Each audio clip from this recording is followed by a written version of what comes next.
हैं कंटिन्यू। तो मुझे तुम्हें कराना था एक क्वेश्चन ये वाला। ये बहुत ही बेहतरीन सवाल है। इस क्वेश्चन से हम कुछ कॉन्सेप्ट भी सीखने वाले हैं। क्वेश्चन ये है, a ray of light makes grazing incidence on a prism as shown in figure, make ray diagram and determine deviation produced by the prism. तो पहले तो उसका जरा रे डायग्राम बना के दिखाओ कि रे कैसे कैसे कहां कहां जा रही है। ये जो इंसिडेंस हुआ है इसको ग्रेजिंग इंसिडेंस कहते हैं। ग्रेजिंग इंसिडेंस का मतलब क्या होता है? एंगल ऑफ इंसिडेंस कितना होगा? Angle of incidence 90 degree. Angle of incidence अगर 90 डिग्री है तो ये ग्रेजिंग इंसिडेंस है। और अगर एंगल ऑफ इमरजेंस 90 डिग्री है, ये 90 डिग्री, तो इसको ग्रेजिंग इमरजेंस कहते हैं। ग्रेजिंग इंसिडेंस या ग्रेजिंग इमरजेंस में जो रे ऑफ लाइट होती है वो सरफेस के साथ टेंजेंशियली बाहर निकलती है, ठीक है, और इंसिडेंस में टेंजेंशियली एंटर करती है। तो ये इसमें सिचुएशन है। तो इसका रे डायग्राम तो बनाओ जरा, किस तरह से बनेगा। प्रिज्म एंगल 15 डिग्री है, इसमें R1 कितना आएगा? पहले सरफेस पे तुमने क्या अप्लाई किया? Snell's law. तो फर्स्ट सरफेस पर अगर स्नेल्स लॉ लगाते हो तो R1 की वैल्यू कितनी आएगी? हाँ यार, सही कह रहे हो, म्यू की वैल्यू तो चाहिए हमको। एक मिनट मुझे देखने तो जरा इसका म्यू कितना है। अब ये क्वेश्चन कहां पर है ओरिजिनली? म्यू एक 3/2 लेके करो। अच्छा, म्यू को 3/2 लेके करना जरा।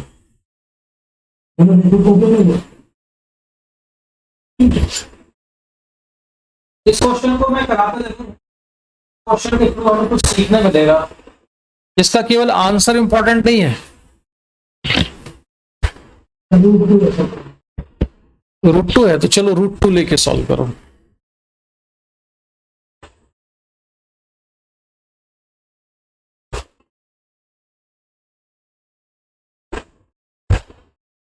हाँ, म्यू इक्वल टू √2 है इसमें।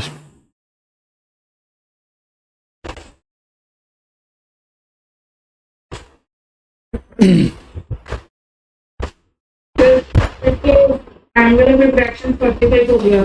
ठीक है, बनाओ, डायग्राम बनाते जाओ। ये है प्रिज्म, यहाँ पे मैंने नॉर्मल बनाया, रे ऑफ लाइट यहां से आई और एंगल ऑफ रिफ्रैक्शन चाहिए 45 डिग्री। तो मान लो यहां कहीं रे चली गई और ये एंगल कितना है? 45 डिग्री है, ऐसा।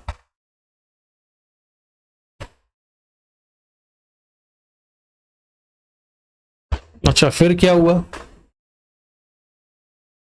ये रे इस वाले सरफेस पर आई,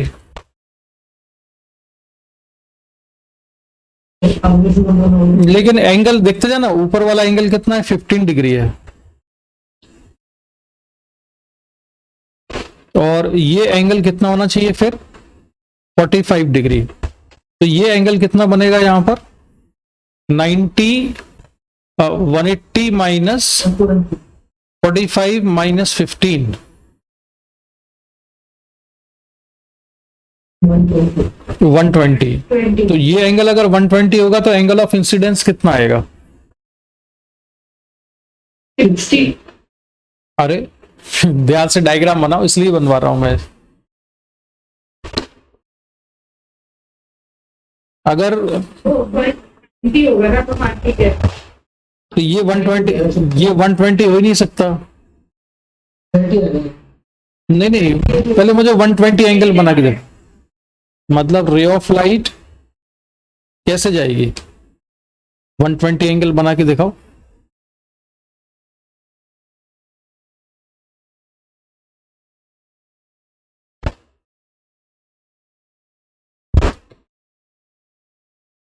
इसलिए रे डायग्राम बनवा रहा हूं, इसमें कुछ खास बात है।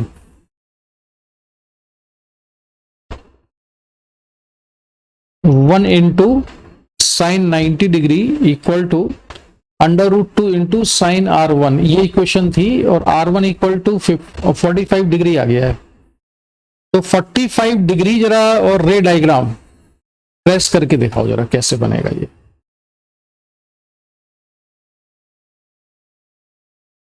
पतली सी प्रिज्म है ये 15 डिग्री की।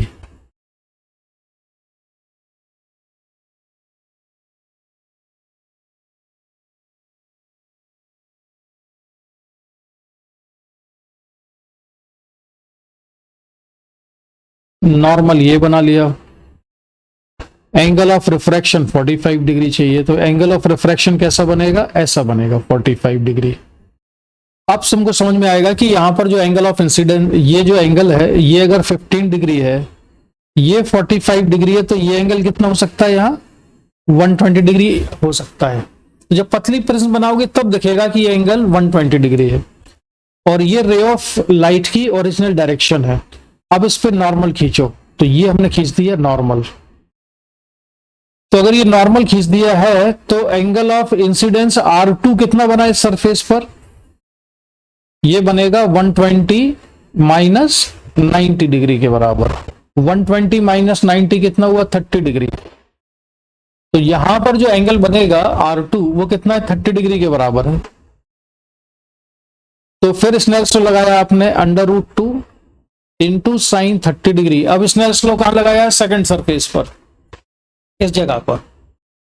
तो √2 sine 30 equal to 1 into sine E लिख सकते हैं या साइन I2 लिख सकते हैं। तो I2 इक्वल टू कितना जाएगा, 45 डिग्री, यानी कि रे ऑफ लाइट बाहर जाएगी 45 से। तो ओरिजिनल डायरेक्शन जो थी वो जा रही थी कहां पर, अच्छा अब ये तो मैं खुद ही बताने लगा यार, तुम लोगों को बनाना है रे डायग्राम, इसके आगे मैं नहीं बता रहा। अपने आप से बनाओ जरा रे डायग्राम। तो इमरजेंट रे वाला भी तो 45 डिग्री है। अच्छा ठीक है, तो नहीं डिविएशन आ रहा है कि एंगल ऑफ इमरजेंस 45 आ रहा है। चलो तो मुझे पहले ये बताओ कि जो फर्स्ट डिविएशन है first surface, deviation at first surface कितना आया, Δ1 इक्वल टू 45, और इसका सेंस ऑफ रोटेशन कैसा है, क्लॉकवाइज या एंटी क्लॉकवाइज, आरुषि,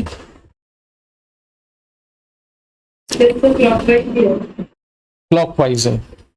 अच्छा दूसरा डेविएशन Δ2 वो कितना है, डेविएशन एट सेकंड सरफेस, और कितना आ रहा है,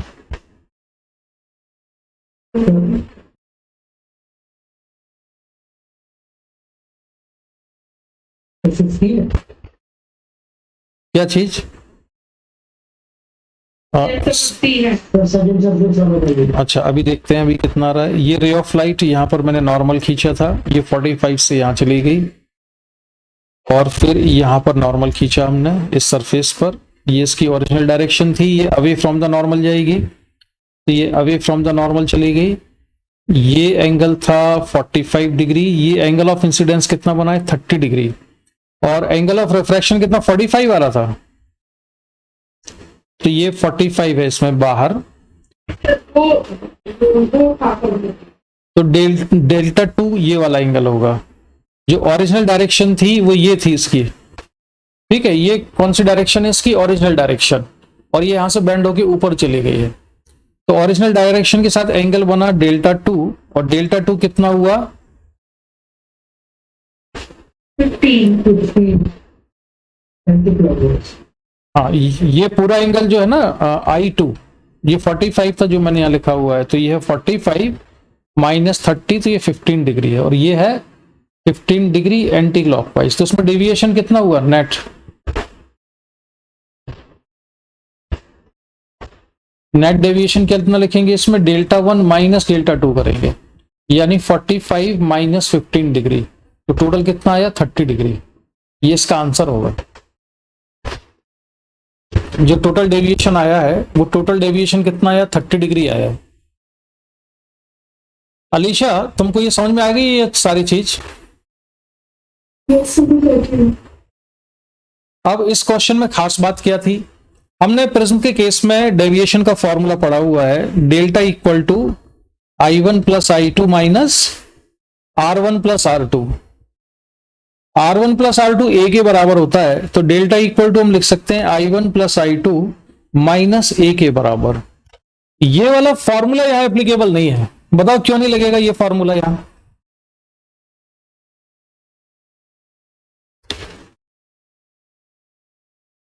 ये फॉर्मूला आरुषि क्यों नहीं लगा सकते यहां पर इस क्वेश्चन में?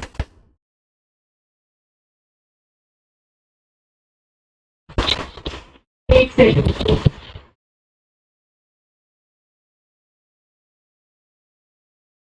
ये फॉर्मूला यहां पर नहीं लगेगा,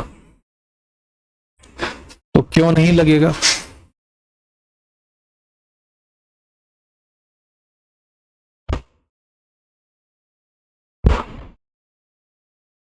संचित तुम बताओ क्यों नहीं लगेगा?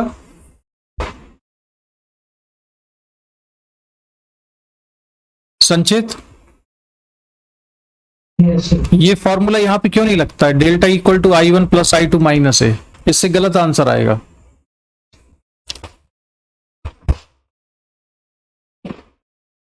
आरुषि,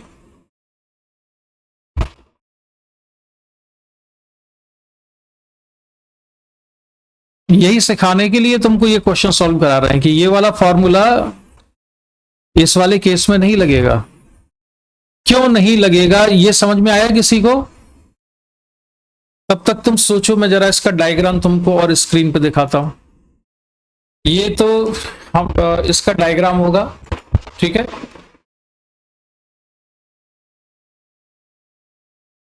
डेविएशन अगर हम निकालें तो पहले सरफेस पर हमने इक्वेशन लिखी, तो R1 इक्वल टू 45 आ गया, डेविएशन आ गया 45 डिग्री क्लॉकवाइज। सेकंड सरफेस पर हमने सॉल्व कर लिया है, और डेविएशन कितना आया 15 degree anti clockwise. Net deviation कितना हो गया 45 माइनस 15 डिग्री, तो ये 30 डिग्री क्लॉकवाइज है, ठीक है। नेट डेविएशन 30 डिग्री क्लॉकवाइज है। अभी तक किसी को क्लिक किया क्यों नहीं लगेगा वो फॉर्मूला?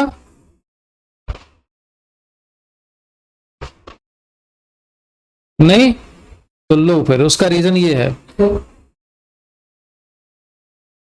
उसका रीजन यहां लिखा हुआ है, देखो जरा, यहां पे रीजन लिखा हुआ है। The formula which gives net deviation delta equal to I1 plus I2 minus R1 plus R2 is applicable when deviation at both surfaces is in same sense। जब हमने फॉर्मूले का डेरिवेशन किया था तो उस डेरिवेशन में डेल्टा 1 भी क्लॉकवाइज था और डेल्टा 2 भी क्लॉकवाइज था। तो जब दोनों सरफेस से डेविएशन सेम सेंस में है, दोनों ही सरफेस से क्लॉकवाइज है या दोनों ही सरफेस से एंटी क्लॉकवाइज है, तब इस फॉर्मूले को लगा सकते हैं, अदरवाइज ये नहीं लगेगा। क्लियर हुआ कि नहीं है? ठीक है संचित? हाँ, अरे यार ये तो तुमको मैंने बताया हुआ है, पहले भी भूल गए तुम उसको। चलो खैर, नेक्स्ट क्वेश्चन पर आते हैं अब हम।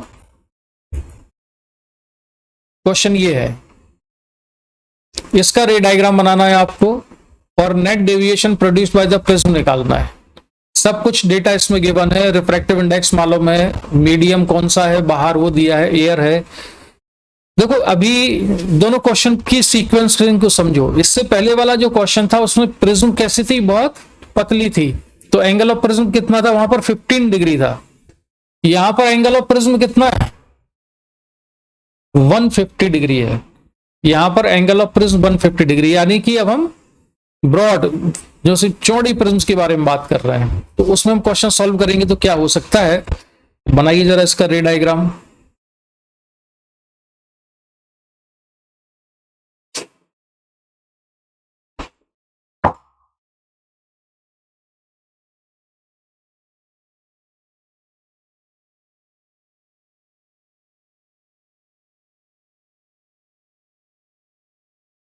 एक काम करो, स्टेप बाय स्टेप बताओ। सरफेस AC पर रिफ्रैक्शन हुआ, एंगल ऑफ रिफ्रैक्शन कितना आया? सर एक चीज होगी 15 और 150 ये एप्लीकेबल। हाँ, जब दो 15-15 साफ दिख गए तो तीसरा अपने आप पता चल गया। तो मेरे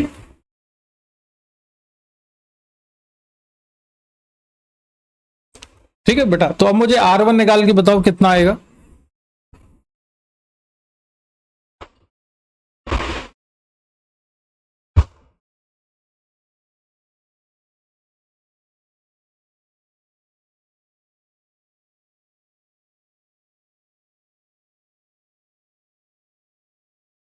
सर आर बनाना है 30 डिग्री। ठीक है, तो अब डायग्राम बना के दिखाओ जरा। रे ऑफ लाइट का 30 डिग्री पर अगर है तो वो कहाँ जा रही है?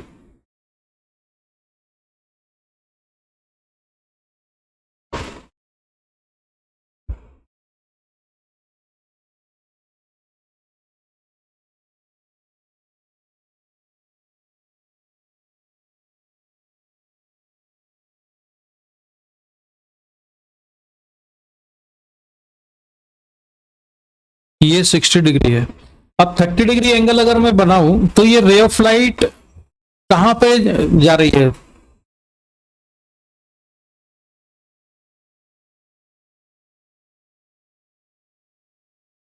आरुषि बताओ जरा, कौन से सरफेस को पे स्ट्राइक किया इसने? रिफ्रैक्शन के बाद ये कौन से सरफेस पे इंसिडेंट होती है? पहले रिफ्रैक्शन के बाद ये प्रिज्म के कौन से सरफेस पे इंसिडेंट हो रही है? जैसे ये वाली एसी पे इंसिडेंट हुई थी। अब पहला रिफ्रैक्शन हो गया, आफ्टर फर्स्ट रिफ्रैक्शन कौन से सरफेस पर ये इंसिडेंट होती है, आपको ये बताना है। अलीशा तुम बताओ। एबी पे। ए बी पे। वो एंगल वगैरह बना लिए? सर आर बनाया बॉडी फर्स्ट मान ये सुनो, हाँ सुनो, जैसे ये मैं ऐसे ऐसे ही बनाया, तुमने डायग्राम ऐसे ड्रॉ किया। इसमें 30 डिग्री एंगल कौन सा लिया है? ये वाला। Yes sir. तो ये ऊपर वाला कितना हो गया? 60 डिग्री। तो अगर ये 60 डिग्री एंगल है तो ये जो दो एंगल है ट्राइंगल के, 150 प्लस 60 कितना हो जाएगा? 210। ये तो पॉसिबल ही नहीं है, तीनों एंगल का सम 180 से ज्यादा नहीं होता, यहां तो दो का सम 180 से ज्यादा हो गया, यानी डायग्राम में कुछ गड़बड़ हो गई है भाई। हाँ आरुषि, अब तुम बताओ। संचित तुम बताओ।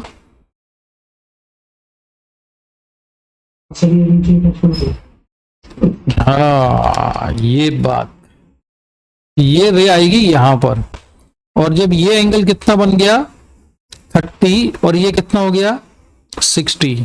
अब ठीक है, अब रे ऑफ लाइट बीसी सरफेस पर इंसिडेंट हो जाती है। अब क्या होगा इसके आगे बताओ।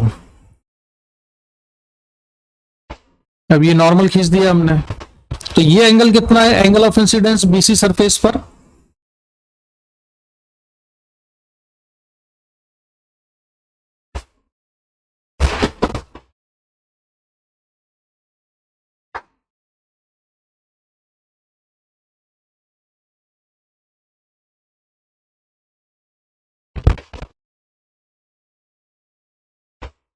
बीसी सरफेस पर एंगल ऑफ इंसिडेंस कितना हो गया? इस एंगल ऑफ इंसिडेंस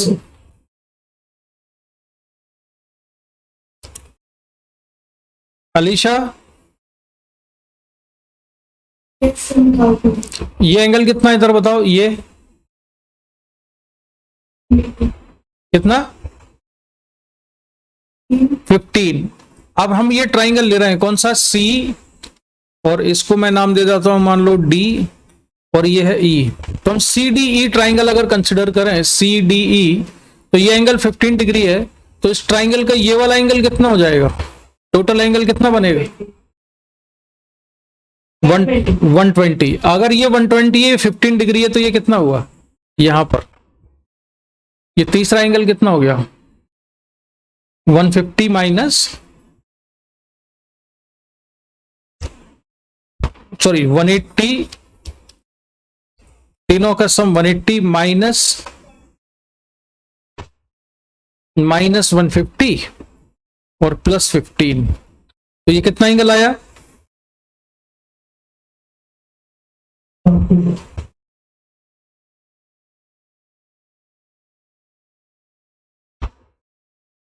कितना? 25।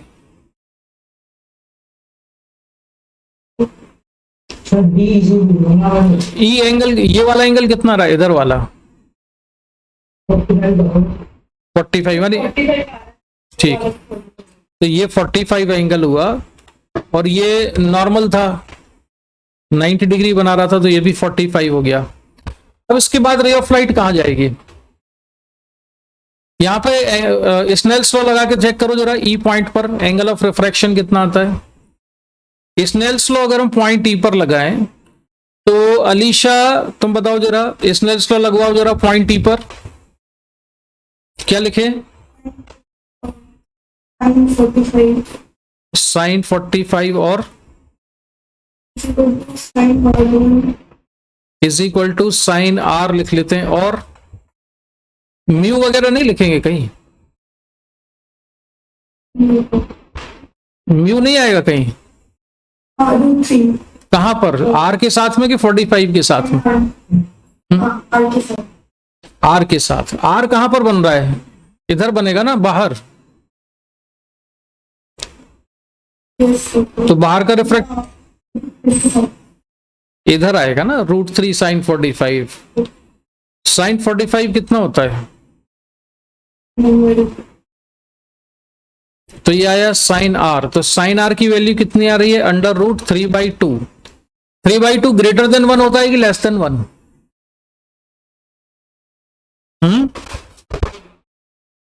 ये ग्रेटर देन 1 हो गया ना ये, तो ये तो गलत हो गया। आरुषि, आरुषि, हाँ, तो साइन आर √3/2 आ रहा है जो कि ग्रेटर देन 1 हो गया। अब साइन थीटा तो 1 से बड़ा होता नहीं है, तब तो ये तो गलत हो गया। तो क्या चक्कर है, ये ऐसा क्यों आ रहा है यहां पर? इसका मतलब है कि यहाँ पे रिफ्रैक्शन नहीं होगा बेटा, यहाँ पे क्या हो जाएगा? TIR हो जाएगा, टोटल इंटरनल रिफ्लेक्शन। इसका मतलब ये हुआ, जब भी एंगल ऑफ रिफ्रैक्शन की वैल्यू 90 डिग्री से ज्यादा आने लगे या साइन आर की वैल्यू 90 से ज्यादा हो जाए, मतलब रिफ्रैक्शन नहीं हो रहा है, यहाँ पर क्या हो जाएगा? TIR होगा। तो रे ऑफ लाइट वापस जाएगी यहां से 45 डिग्री पर, तो यहां पहुंचेगी ये। तो ये एंगल 45 हो गया। अब इस पे मैंने नॉर्मल खींचा। अब इस सरफेस पे एंगल ऑफ इंसिडेंस जिसे हम R2 लिखा करते थे, वो R2 बताओ कितना होगा यहां?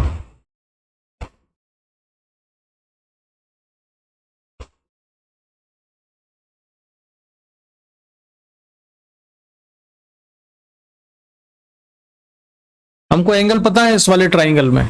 एक तो ये एंगल मालूम है इधर का, ये एंगल कितना है? 45 डिग्री है। ये एंगल मालूम है, ये एंगल कितना है? 15 डिग्री है। तो इन दोनों का सम कितना हो गया? 60। तो ऊपर वाला जो टोटल एंगल है, यहां पर ये टोटल एंगल कितना है? 180 माइनस 60, 180 माइनस 60 यानी 120 डिग्री। तो ये पूरा एंगल जो ऊपर है, यहां से यहां तक का ये पूरा एंगल कितना है? 120 डिग्री के बराबर। तो एंगल ऑफ इंसिडेंस कितना हुआ? R2 कितना हुआ? 90। यहां निकल गए बच्चों। तो R2 कितना हुआ?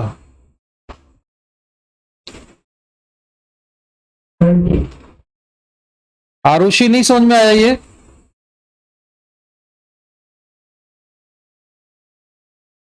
आरुषि क्या हुआ, आवाज आनी बंद हो गई तुम्हारी? 30 डिग्री समझ में आया कि नहीं है? 30 डिग्री है ना?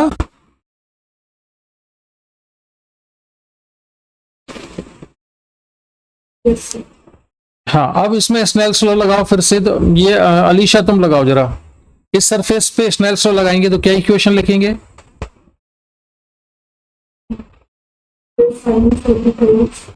साइन कितना? 35 कहां से आ गया? साइन 30 और इज इक्वल टू √3। ये √3 किसका रिफ्रैक्टिव, कौन से मीडियम का रिफ्रैक्टिव इंडेक्स लिखा तुमने?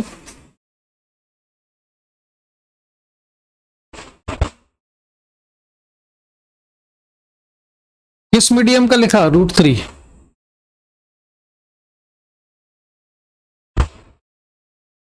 जल्दी बोलो। अरे तुम्हें लिखना किस मीडियम का है ये तो बताओ। जरूरी थोड़ी जो चीज गिवन है वो हर जगह लिखेंगे हम। यहां पे किस मीडियम का रिफ्रैक्टिव इंडेक्स आएगा? ये यहां ये रिफ्रैक्शन कहां से कहां हो रहा है, कौन से मीडियम से कौन से मीडियम में हुआ? मान लो जो प्रिज्म है वो ग्लास की बनी हुई है और बाहर तो लिखा हुआ था एयर है, तो ये रिफ्रैक्शन कहां से कहां हो रहा है? ग्लास। तो तुमको यहाँ पे रिफ्रैक्टिव इंडेक्स जो है किस मीडियम का लिखना है? स्नेल्स लॉ तुम कहां से कहां लगा रही हो?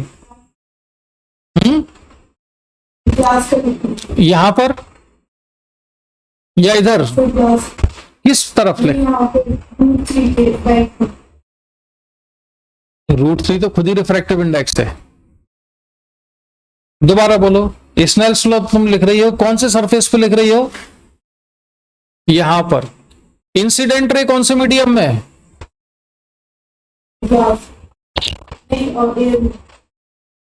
एयर कहां पर? प्रिज्म के अंदर है कि प्रिज्म के बाहर है? तो इंसिडेंट रे प्रिज्म के अंदर है कि प्रिज्म के बाहर?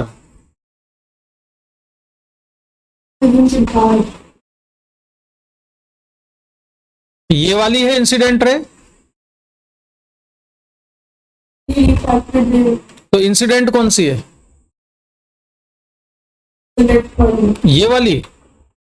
तो ये प्रिज्म के बाहर है ना? तो अभी तुम इतनी देर से क्यों बोल रही हो कि प्रिज्म के अंदर, बाहर है इंसिडेंट रे? हाँ दोबारा बोलो, क्या लिखेंगे? हाँ sin 30। ये sin 30 जो एंगल लिखा है कौन से मीडियम में? ग्लास में है कि एयर में है?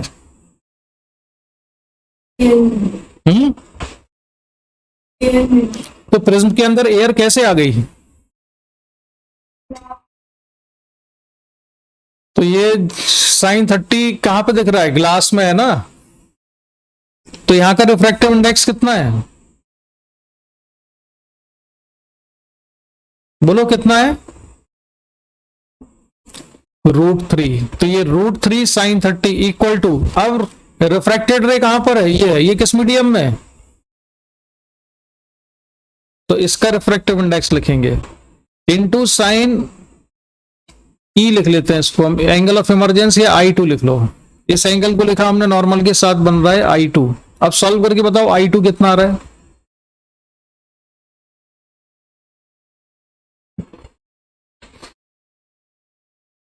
कितना आया I2? 60 डिग्री। तो आरुषि क्लियर है सारी चीजें इसमें? क्लियर है। चलो तो डेविएशन बताओ कितना हुआ?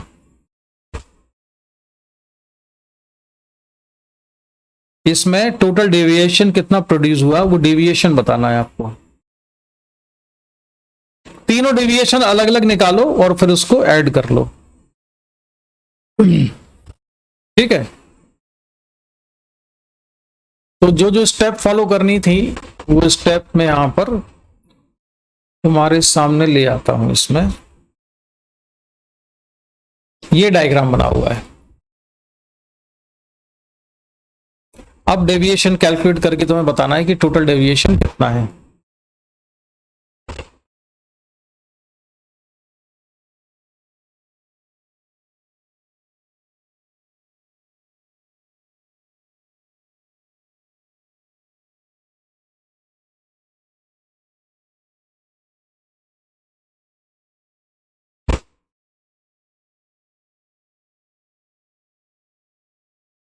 कितना है टोटल डेविएशन?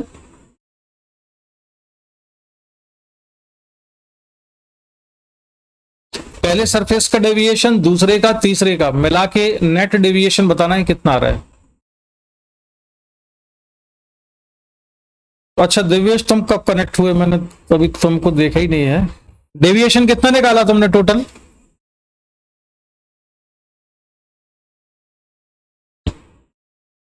आवाज स्लो आ रही है तुम्हारी, दोबारा बोलो।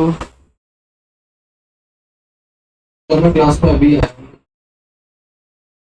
अच्छा अच्छा, तुमको मैसेज भी किया था आरुषि ने, देखा नहीं होगा तुमने। फिर चलो, अभी इसमें डेविएशन सारे एंगल तो नजर आ ही रहे हैं अपने को, है ना? इसमें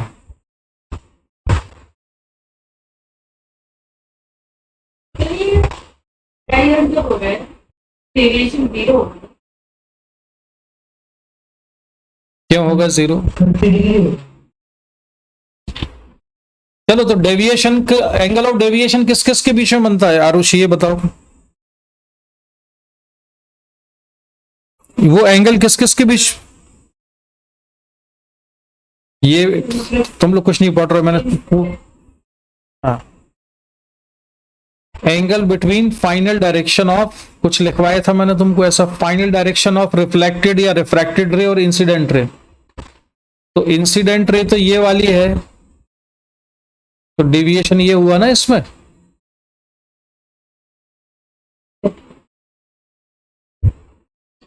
इसका 30 क्लॉकवाइज या एंटी क्लॉकवाइज?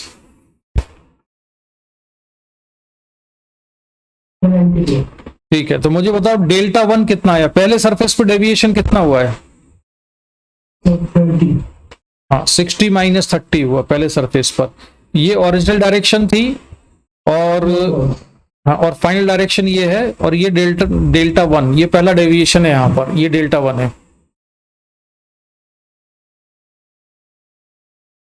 और इसके बाद जो डेविएशन आया, ये ओरिजिनल डायरेक्शन है रे की, इधर चली गई है रे, तो ये डेल्टा 2 है।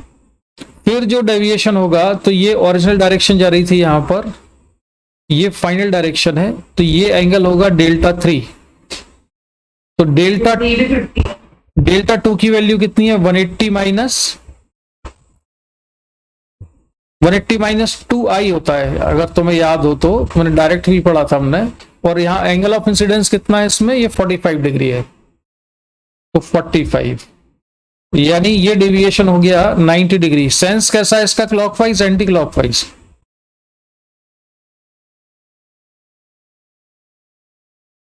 आरुषि कैसा है डेविएशन दूसरा वाला, क्लॉकवाइज है एंटी क्लॉकवाइज है?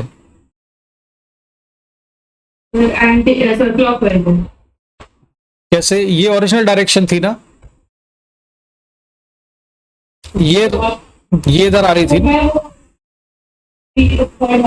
नहीं, सेकंड वाला बताओ।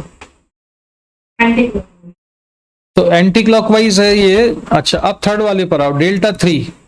डेल्टा 3 ये जो एंगल बन रहा है, ये कितना है? 60 माइनस 30। और ये क्लॉकवाइज। ओरिजिनल डायरेक्शन जो थी वो थी इधर, सीधे जा रही थी रे, बाद में इधर मुड़ गई है। ओरिजिनली ये ऐसे जा रही थी, ये जो मेरा पेन देख रहे हो, तो ओरिजिनल डायरेक्शन ये, बाद में ये घूम गई है ऐसी, इसके अलावा, तो ये क्लॉकवाइज है।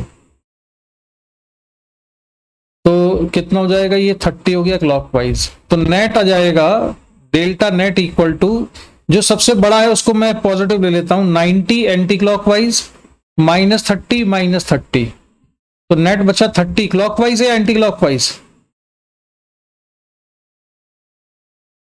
Anti clockwise. नेट कितना आया? 30 डिग्री एंटी क्लॉकवाइज। समझ में आया ये? क्यों भाई, समझ गए?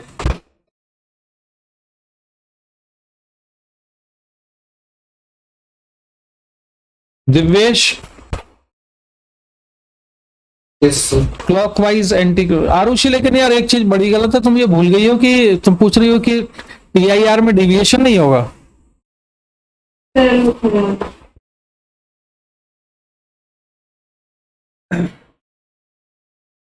तो सारी चीजें ये है स्क्रीन पर, जो जो हमने अभी किया।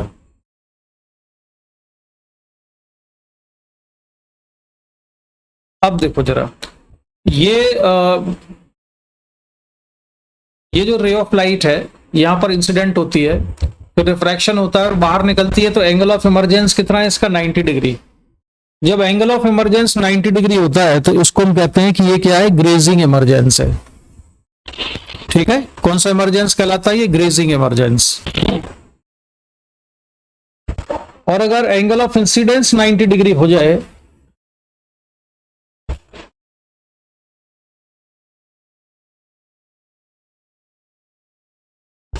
अगर एंगल ऑफ इमरजेंस 90 डिग्री हो जाए, तो इसको हम क्या कहते हैं? Grazing emergence.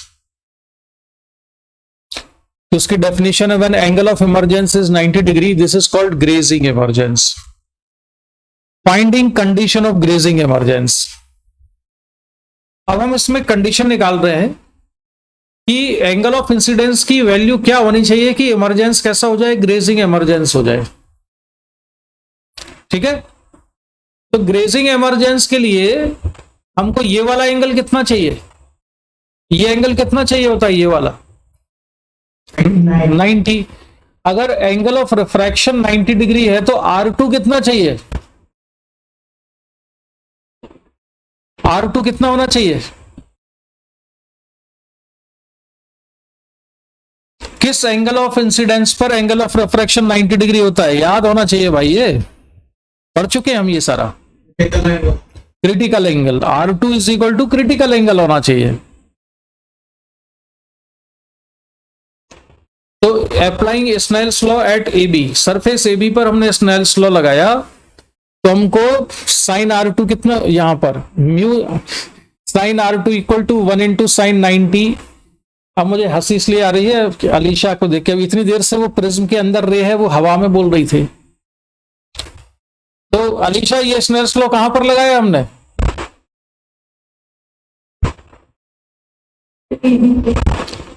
AB पर। यहां पर इंसिडेंट रे किस मीडियम में है, प्रिज्म में है, वहां का रिफ्रैक्टिव इंडेक्स कितना है, तो यहां पर इक्वेशन क्या बनाई, mu sine R2। R2 angle of incidence है कि एंगल ऑफ रिफ्रैक्शन है, हाँ मैं समझ रहा था तुम गलती करोगी, तुमने रट्टा मारा हुआ है, R का मतलब रिफ्रैक्शन, I हाँ, तो ये एंगल ऑफ इंसिडेंस है ना ये यहां पर और ये 90 डिग्री कौन सा एंगल है, हाँ एंगल ऑफ रिफ्रैक्शन है। तो एंगल ऑफ रिफ्रैक्शन एयर में था तो यहाँ 1 लिखा है, एंगल ऑफ इंसिडेंस म्यू में था तो उसके साथ म्यू आया है, तो mu sine R2 equal to 1 sine 90। Sine R2 कितना आ गया, 1 बाई म्यू, और 1 बाई म्यू किसके बराबर होता है, साइन थीटा C के बराबर। फिर तो अब हम यहां से लिखते हैं R1 plus R2 equal to A, ये तो हमने पढ़ा हुआ है प्रिज्म के लॉ में, ये प्रूव भी किया था, R1 प्लस R2 A के बराबर होता है। तो R1 को हम कितना लिख सकते हैं, A माइनस R2। ठीक है, अच्छा तुमको देखने में दिक्कत तो नहीं हो रही, मैं और ज्यादा अपनी इमेज को साफ दिख रहा है कि नहीं,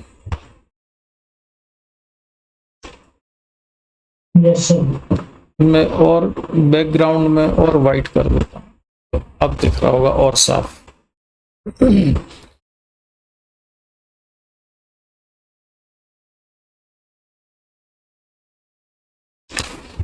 तो यहां पर R1 plus R2 equal to A आ गया, तो R1 इक्वल टू है A माइनस R2। ठीक है, R2 की वैल्यू इक्वेशन नंबर 1 से उठा के हमने यहां पर रख दी, तो ये कितना हो जाएगा, R1 equal to A minus sine inverse 1 by mu.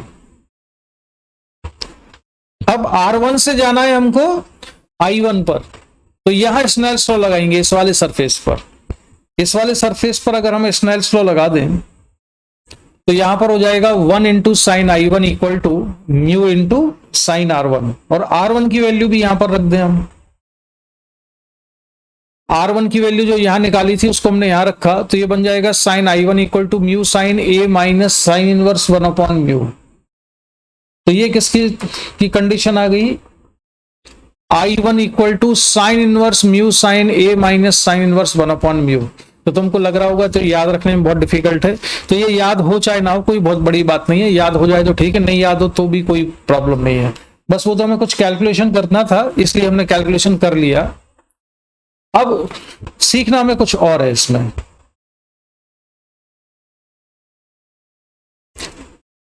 अब देखो, जिस एंगल ऑफ इंसिडेंस पर ग्रेजिंग इमरजेंस होता है उस एंगल ऑफ इंसिडेंस को IG से भी रिप्रेजेंट करते हैं, सिंबल IG, G मतलब इस एंगल ऑफ इंसिडेंस से ग्रेजिंग इमरजेंस हो जाएगा। ठीक है, ग्रेजिंग इमरजेंस के लिए जरूरी है कि R2 कितना होना चाहिए, theta C। For grazing emergence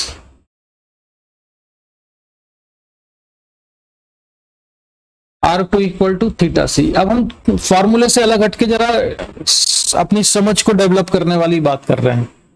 R2 theta सी होना चाहिए। अच्छा, अगर यहां पर एंगल R2 थीटा सी से बड़ा हो गया तो क्या हो जाएगा? If R2 greater than theta C तो रे ऑफ लाइट क्या होगा?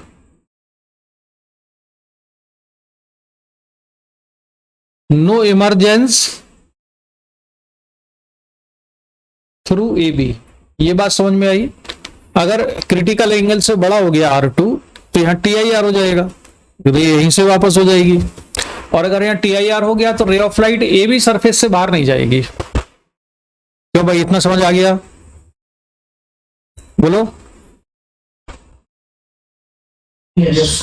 अच्छा, अब ये बताओ, अगर हम I1 को बढ़ाएंगे तो R1 बढ़ेगा या घटेगा? ये मैं पहले भी करवा चुका हूं ये वाली चीज। I1 को हमने इंक्रीज किया तो I1 बढ़ाने से R1 बढ़ता है या घटता है? R1 बढ़ेगा। I1 बढ़ाएंगे तो R1 बढ़ेगा। आरुषि? Yes sir. ये याद आया? ये हम पहले भी कर चुके हैं। I1 बढ़ेगा तो R1 बढ़ेगा। यस कैसे पता चलता है हमको ये? सर, जैसे कि अगर हम लोग उसके ओरिजिनल डायरेक्शन ले देखी।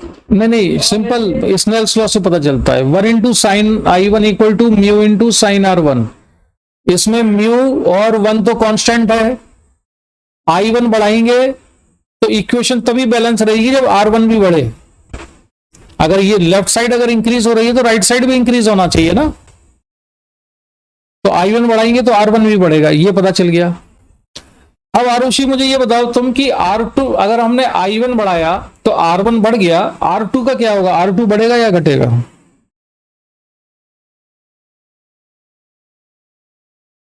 R2 इंक्रीज होगा या डिक्रीज होगा?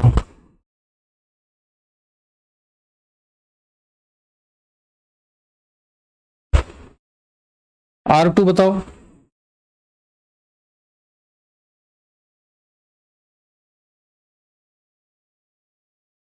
दिव्यांश, दिव्येश तुम बताओ। क्या बता? अगर I1 बढ़ाएंगे तो R2 बढ़ेगा कि घटेगा? R2 ये वाला एंगल है। सर वो कम होगा। क्यों होगा कम? रीजन बताओ। R1 प्लस R2 A होता है, तो मैंने देखा। हाँ बिल्कुल ठीक। नहीं, यही लॉजिक देंगे हम। R1 प्लस R2 A होता है और A तो कांस्टेंट है, प्रिज्म का एंगल तो कांस्टेंट रहेगा। तो अगर R1 को बढ़ाएंगे तो R2 को घटना पड़ेगा, तभी इनका सम कांस्टेंट आएगा, तो R2 कम हो गया। ठीक है। अब दोबारा देखो, I1 बढ़ाने से R1 कैसा होता है? कम होता है।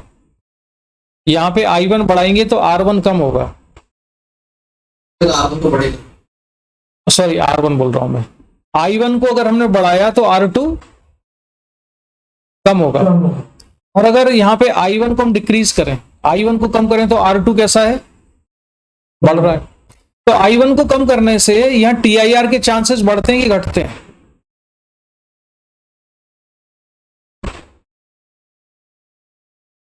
सर I1 बढ़ाने से? नहीं, I1 कम करने से। TIR के चांस TIR बढ़ते हैं। बढ़ेंगे, क्योंकि I1 को हम कम करेंगे तो R2 बढ़ेगा, और R2 बढ़ेगा तो हो सकता है ये क्रिटिकल एंगल से ज्यादा हो जाए। ठीक है, समझ में आया? अच्छा, IG कौन सा एंगल होता है? IG वो एंगल है जिसपे यहां पर एंगल ऑफ इंसिडेंस की वैल्यू अगर IG के बराबर है तो रे ऑफ लाइट यहां जाएगी और यहां पर R2 की वैल्यू इतनी होगी कि ग्रेजिंग इमरजेंस हो जाए, यानी 90 डिग्री से रे बाहर निकल जाए। तो R2 किसके बराबर है उस समय? थीटा सी के बराबर। तो ये तुमको बेसिकली याद रखना है कि जब angle of incidence angle of incidence की वैल्यू जब ग्रेजिंग एंगल के बराबर होती है तो यहां पे R2 कितना होता है? थीटा सी। ठीक है, समझ में आया? Yes sir. अब ये बताओ आई जी को, अगर ये जो एंगल है यहां पर, इसको मैंने कम किया, आई जी से कम किया, जो एंगल ऑफ इंसिडेंस था आई वन को अगर मैंने आई जी से भी कम कर दिया तो यहां पे एंगल कितना हो जाएगा? थीटा सी से बड़ा या छोटा? जी को कम कर थीटा सी बड़ा होगी। नहीं, यहां का एंगल थीटा सी से भी बड़ा हो गया, तो उसमें क्या हो जाएगा? यहां टी आई आर हो जाएगा। समझ में आई बात? यानी कि if I one is less than I G, then R two is greater than theta C. इसका मतलब क्या है? T I R. तो रे ऑफ लाइट बाहर ही नहीं निकलेगी सेकंड सरफेस से, ए बी से। अगर I1 की वैल्यू कितनी हो गई? ग्रेजिंग एंगल से कम हो गई। I1 की वैल्यू ग्रेजिंग एंगल से कम हुई तो यहां पर R2 की वैल्यू क्रिटिकल एंगल से ज्यादा हो जाएगी, तो रे ऑफ लाइट बाहर नहीं निकलेगी। ये बात समझ में आई कि नहीं? इतनी बोलो, क्लियर है ये point? Arushi, Alisha, yes Divyesh, Divyesh, yes sir. तो मिनिमम एंगल ऑफ इंसिडेंस कितना पॉसिबल है पहले सरफेस पर? Minimum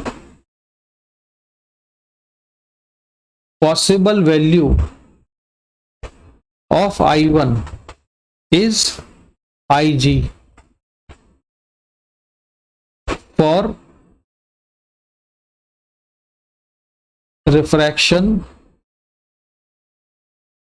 at AB। AB surface पर रिफ्रैक्शन हो, TIR ना हो, उसके लिए जरूरी है कि I1 की वैल्यू कितनी होनी चाहिए? IG या IG से ज्यादा होनी चाहिए। अगर ये IG से कम हो गया तो इस वाले सरफेस पे क्या हो जाएगा? TIR।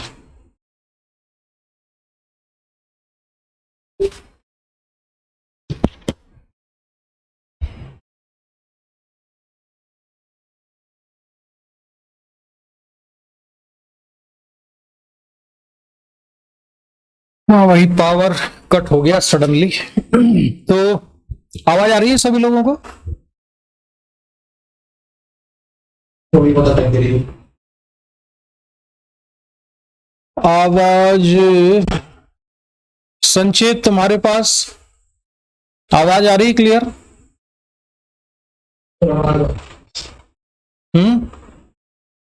Yes sir. ठीक है, तो चलो मैं तुमको जो बता रहा था अभी, वो ये बता रहा था कि मिनिमम वैल्यू जो पॉसिबल है एंगल ऑफ इंसिडेंस की, वो कितनी हो सकती है?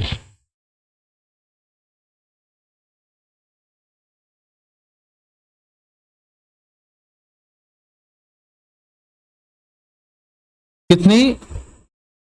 जब मैंने यहां से एक रे को इंसिडेंट कराया, इसको लिखा मैंने आई जी के बराबर। आई जी वो एंगल है जिसके लिए यहां पर क्या होगा? ग्रेजिंग इमरजेंस होगा। ये है R1 और ये होना चाहिए थीटा सी। अगर ये क्रिटिकल एंगल है तो ये रे ऑफ लाइट यहां से निकल जाएगी 90 डिग्री पर। अगर एंगल को हमने IG से कम किया, यहां पर इसको IG से कम किया, तो यहां का एंगल थीटा सी से बड़ा हो जाएगा और TIR हो जाएगा। तो मिनिमम पॉसिबल वैल्यू, मिनिमम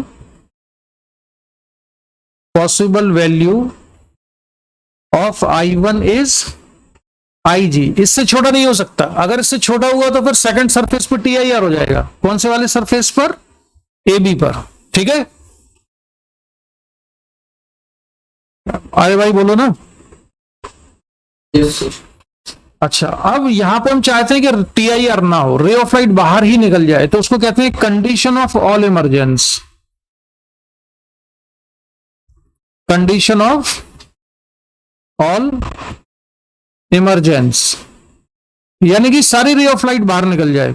तो उसके लिए एंगल जो है यहां पर R2, ये R2 कैसा होना चाहिए? बोल जाओ यार, R2 कैसा होना चाहिए? लेस देन और इक्वल टू थीटा सी होना चाहिए। से छोटा होना चाहिए। हाँ, तो R2 लेस देन और इक्वल टू थीटा सी होना चाहिए। और R2 अगर हमें थीटा सी से छोटा चाहिए तो यहां पर जो एंगल ऑफ इंसिडेंस है ये IG से बड़ा होना चाहिए कि छोटा होना चाहिए? बड़ा होना चाहिए। Very good. तो ये I1 should be greater than IG। तो कंडीशन ऑफ ऑल इमरजेंस का मतलब ये है, ये याद रखोगे, मैं बॉक्स में बना के लिख दे रहा हूं। Condition of for all emergence है I1 should be greater than और इक्वल टू IG। ये सारी रे बाहर निकल जाए उसके लिए I1 कैसा होना चाहिए? ग्रेटर देन और इक्वल टू IG होना चाहिए। ठीक है।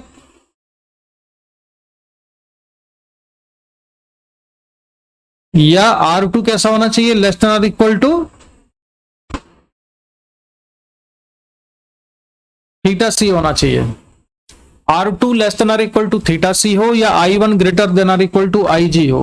IG है वो एंगल ऑफ इंसिडेंस जिसके करस्पॉन्डिंग ग्रेजिंग इमरजेंस हो जाता है, जिसके लिए ये वाला एंगल 90 डिग्री होता है। उस समय ये जो I1 की वैल्यू है, इस वैल्यू को कहते हैं हम ग्रेजिंग इमरजेंस वाला एंगल IG। ठीक है, तो इतना याद रखो। आगे बढ़े। अब इसमें कुछ पूछना है तो बताओ जरा। दिमाग में सेट हो गया? Yes sir. आरुषि तुम बताओ।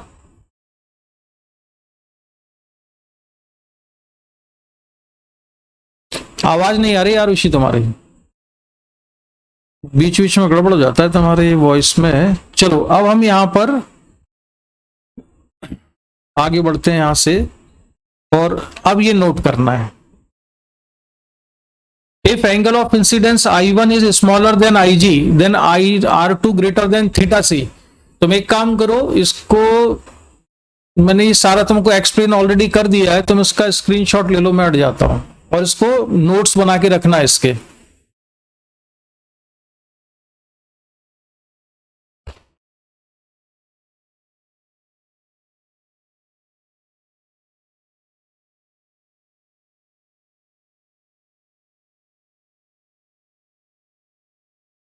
ले लिया?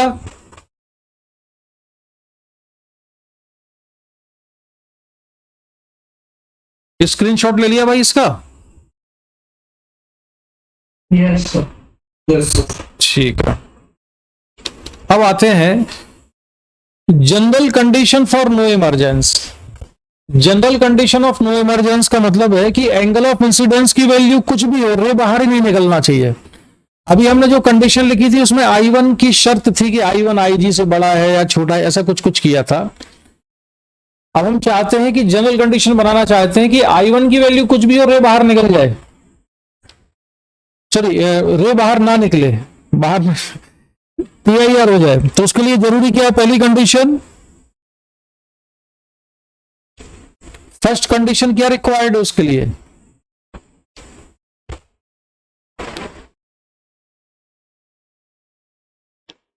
कहां पर? एट AB सरफेस पर क्या कंडीशन सेटिस्फाई होनी चाहिए? सर R2 की वैल्यू क्रिटिकल से बड़ी होती है। हाँ, वेरी गुड। तो R2 ग्रेटर देन थीटा सी होना चाहिए, तो TIR हो जाएगा। अब हम चाहते ये हैं कि I1 की किसी भी वैल्यू के लिए TIR हो जाए, और ये मैंने तुमको सिखाया हुआ है कि ये कैसे निकालते हैं। ये मैंने सिलेंडर वाले केस में तुमको बताया था, ये वो JEE एडवांस का जो एक क्वेश्चन था, कि जैसे म्यू की वैल्यू क्या होनी चाहिए कि रे ऑफ लाइट जो यहां से जाती है उसका यहां से TIR हो ही जाए। याद आया कुछ? सर वो रूट में साइन वाला था। हाँ, √2 जिसका आंसर आया था म्यू की वैल्यू। अब मुझे ये बताओ, फिर हम वही करेंगे। I1 की वैल्यू को इंक्रीज करते हैं तो R2 बढ़ता है या कम होता है? I1 को बढ़ाया तो R1 बढ़ा, R2 कम हुआ। I1 is minimum, sorry maximum, अगर हमने I1 को कैसा कर दिया मैक्सिमम, तो R2 कैसा होगा? I1 इज, तो R2 हो जाएगा minimum. If for maximum value of I1, for maximum value of I1, TIR takes place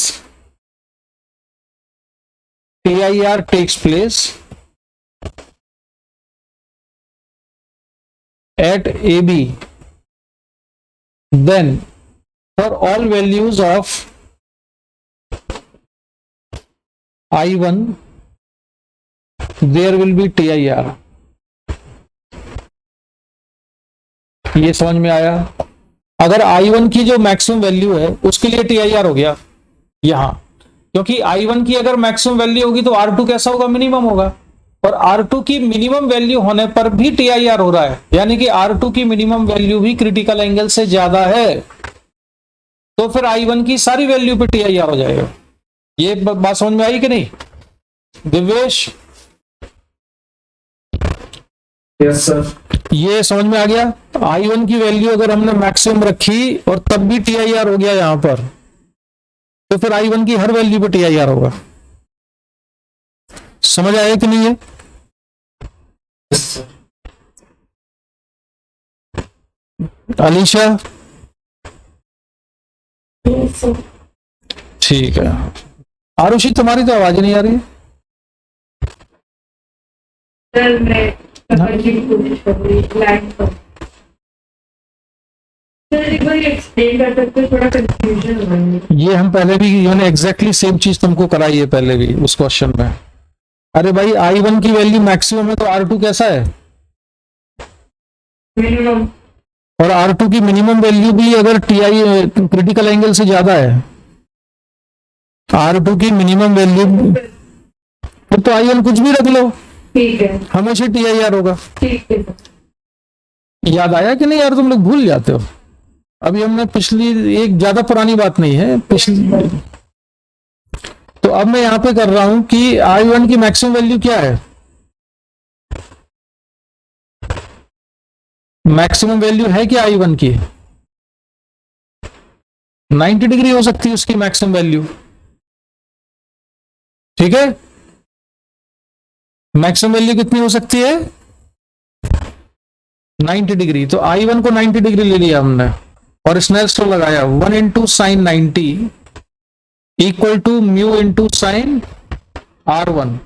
तो यहां से साइन R1 की वैल्यू कितनी आई? 1 बाई म्यू, और 1 बाई म्यू किसके बराबर होता है? साइन थीटा सी के। तो R1 इक्वल टू कितना आ गया? Theta C. ये है इक्वेशन नंबर 2। जल्दी बताओ ये समझ में आया कि नहीं? इक्वेशन नंबर 1 लिखी हुई मैंने, R2 greater than theta C, और इक्वेशन नंबर 2 कह रही है कि R1 इक्वल टू थीटा सी। यहां से बहुत इंपॉर्टेंट रिजल्ट निकल के आने वाला ही है। R2 ग्रेटर देन थीटा सी आ गया और R1 इक्वल टू थीटा सी आ गया। अरे जल्दी बोलो यार, तुम लोग देर मत लगाओ। समझ में आया कि नहीं? नहीं आया तो पूछो मुझसे।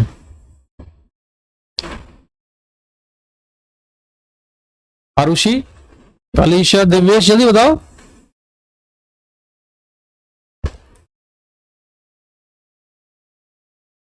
आरुषि, यस, तुम्हारी आवाज नहीं आई।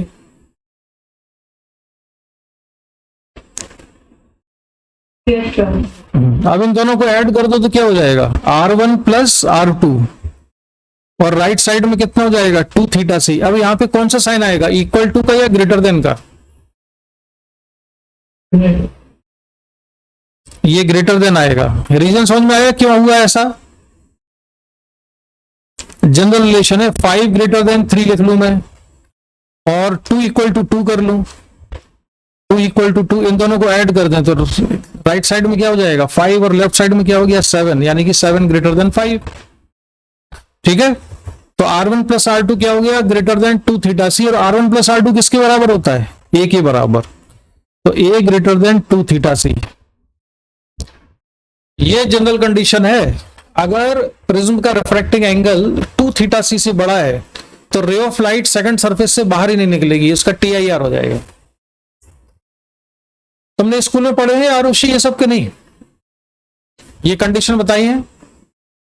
नहीं सर, पहली बार ही पढ़ी। हाँ, तो इसको याद कर लेना, a greater than 2 theta C. ये किसकी चीज की कंडीशन है? No emergency. मतलब कौन से सर, देखो इमरजेंस कभी ना कभी तो होगा, ऐसा नहीं है कि रे अंदर ही घूमती रहेगी, कभी बाहर नहीं निकलेगी। नो इमरजेंस का मतलब क्या है? सेकेंड रिफ्रैक्शन के बाद बाहर नहीं निकलेगी। बात समझ में आई? अच्छा, ये ए ग्रेटर देन 2 थीटा सी है, कितना एंगल होने पर रे बाहर नहीं निकलेगी? I1 की किस वैल्यू के लिए बाहर नहीं आ रही है रे ऑफ लाइट? अगर मान लो I1 को मैंने 30 डिग्री रख दिया तो यहां TIR होगा कि नहीं होगा? ए ग्रेटर देन 2 थीटा सी रखा हुआ है हमने, ए जो है ये 2 थीटा सी से बड़ा है, और I1 को मैंने रखा 30 डिग्री, प्रिज्म के एंगल को 2 थीटा सी से बड़ा रखा हुआ है हमने, और यहाँ 30 डिग्री रखा I1, तो यहाँ TIR होगा कि नहीं होगा इस वाले सरफेस पर? बोलो।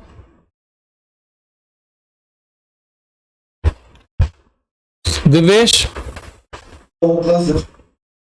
आरुषि,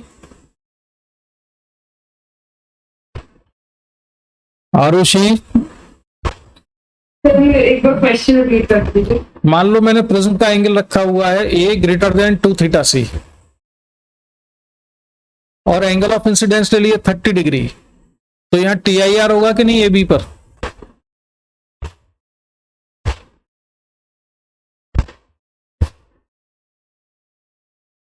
सर होगा। क्यों, रीजन बताओ। सर क्योंकि ऑल वैल्यूज जो होगी I1 की उस सब पे TIR होगा। हाँ, क्योंकि हमने जो कंडीशन निकाली है ए ग्रेटर देन 2 थीटा सी, ये वो कंडीशन है कि I1 की कोई भी वैल्यू हो उसके लिए TIR हो जाएगा। ठीक है, तो इसको याद रखना, नोट कर लिया इसको। अब बढ़ते हैं हम दूसरी कंडीशन पर, कंडीशन फॉर मैक्सिमम डेविएशन। तो इसको नोट कर लो। प्रिज्म से मैक्सिमम डेविएशन तब होता है, maximum deviation occurs when angle of incidence is 90 degree और angle of emergence is 90 degree. या तो ये 90 डिग्री हो जाए या दूसरी तरफ वाला 90 डिग्री हो जाए। और डेल्टा मैक्सिमम की वैल्यू कितनी आएगी?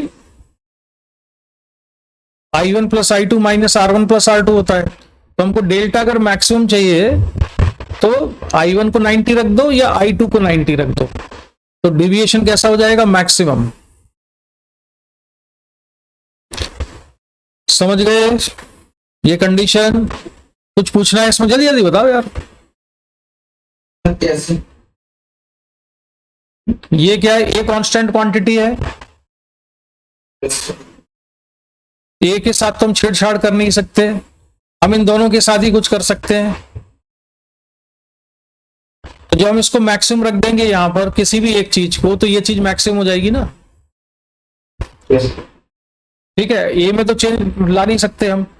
अब हम ऐसा तो कर नहीं सकते कि I1 को भी 90 कर दें, I2 को भी 90 कर दें। दोनों 90 करना हमारे हाथ में नहीं, हम किसी एक का चुनाव कर सकते हैं। अगर हमने एक को 90 रखा तो दूसरा अपने आप डिसाइड होगा कि वो कितना होगा, लेकिन एक को 90 हम रख सकते हैं किसी को भी। तो डेल्टा कैसा आएगा? मैक्सिमम। ठीक है। कंडीशन फॉर ऑल इमरजेंस, रे ऑफ लाइट बाहर ही निकल जाए, तो ये तो हम लोग ऑलरेडी पढ़ चुके हैं इसको। ऐसे भी लिख सकते हैं, condition of all emergence A less than or equal to theta C. जरा देखो ये कंडीशन आई कैसे, जो स्क्रीन पे लिखा हुआ है उसको समझो जरा और बताओ ये आ रहा है कि नहीं। तो ये भी कंडीशन किसकी है? All emergence. नो इमरजेंस की कंडीशन क्या पढ़ी हमने? A greater than or equal to 2 theta C, और ऑल इमरजेंस की है less than or equal to theta C. अब मैं तुमको एक और इस चीज यहां पर लिख दे रहा हूं, और मैं स्क्रीन से हट जाता हूं जरा, तो तुम इसका स्क्रीनशॉट ले लेना। ये लो, तो ये सारी कंडीशन एक जगह लिखी हुई है। एक बार आप पीछे कर सकते हो, करना है। हम्म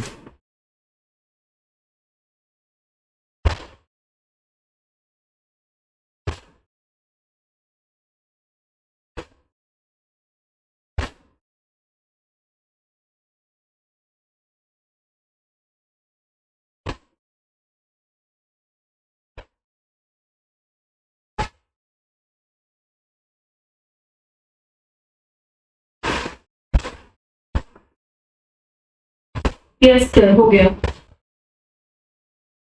ये नोट कर लेना, ये समरी है, सारे फॉर्मूले कह सकते हो इसको।